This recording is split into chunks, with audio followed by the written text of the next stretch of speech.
Here are 5 ways to optimize your view of your Bowtie diagram. So first off, we have this, which is just a simple Bowtie diagram. I'm going to show all the hidden elements first, and you'll notice that they pop up with the barriers and also the escalation factors. Next, you can reduce your Bowtie diagram by using the slider along the bottom row to easily show and hide the different levels to make sure you get on the screen what you want to. Another way to see different views of the diagram is to use the pan mode, which is this button across here.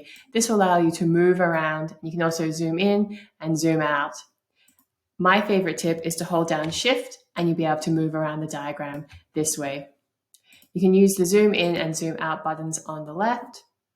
And also, if you want to analyze your metadata, the easiest way is to use the metadata analysis. Let's go barrier condition, and that will show you the barrier condition across each of the branches of the diagram.